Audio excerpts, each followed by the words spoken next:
You can visit 100 countries, but when you land in Malaysia, something feels different. It's not just the smiles or the warm weather. It's how strangers treat you like family. It's how someone you just met might insist you join them for dinner.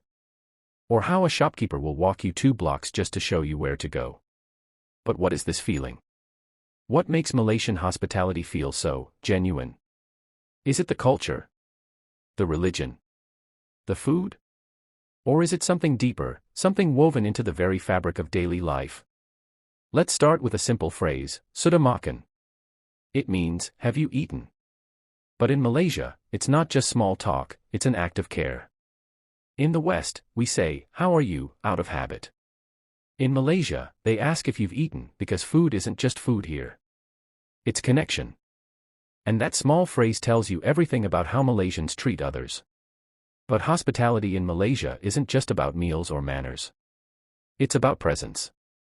Walk into a kampung, a traditional village, and you'll feel it. Kids playing in the street, elders sipping tea on porches, neighbors greeting each other like old friends. There's no rush. No cold distance. It's community, lived out loud.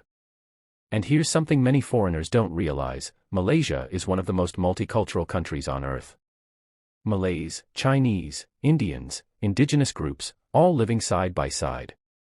And despite their differences, there's an unspoken code of respect. You'll see it at festivals, weddings, even in hawker stalls. Muslims wish Hindus happy Deepavali. Chinese families join Eid feasts. You're not just tolerated here, you're welcomed. But why? Why does this blend of people create such a uniquely kind culture? Maybe it's because Malaysia never truly erased its traditions. Even in big cities like Kuala Lumpur, old values remain. Respect for elders. Deference to guests. A belief that someone visiting your home, even a stranger, is a blessing, not a burden. That's not something you find everywhere. Let me ask you, when was the last time a taxi driver refused your tip because you're a guest? Or a hotel worker told you about their hometown with the pride of introducing you to their own family? It's rare. But in Malaysia, it's normal. Some say it's because of adat, traditional customs passed down through generations. In many Malay households, guests are treated almost like royalty. Shoes off, food prepared, seats offered. The guest eats first. The best dish goes to them. And if you try to leave hungry, good luck, they'll pile your plate again. Even the call to prayer, echoing through the streets 5 times a day, reminds you, this is a country rooted in values.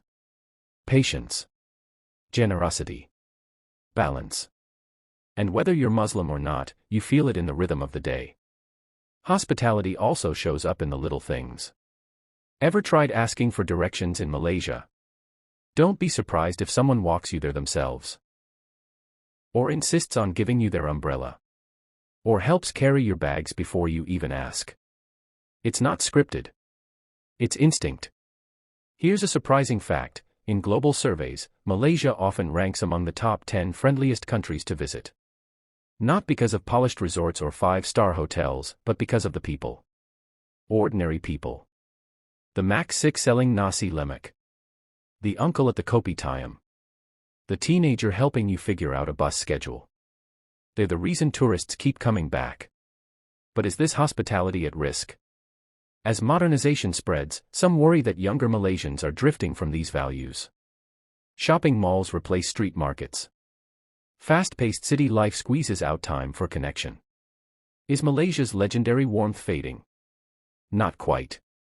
Because even in a KL skyscraper or Penang cafe, you'll still see someone offering you a seat. Or asking where you're from, not to sell you something, but because they're genuinely curious. The heart of Malaysian hospitality hasn't disappeared. It's just adapting. So if you're over 50 and planning a trip, or just curious about cultures where age is respected, Malaysia might surprise you. Here, age isn't ignored, it's honored. Elders are seen as sources of wisdom, not burdens. You'll see teenagers standing up for seniors on trains. You'll see families gathering across generations. And you'll feel, instantly, like you belong.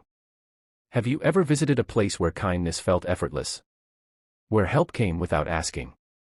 Where people looked you in the eye and smiled, not for a tip, but because it's who they are? That's Malaysia. And once you feel that kind of welcome, it's hard to forget.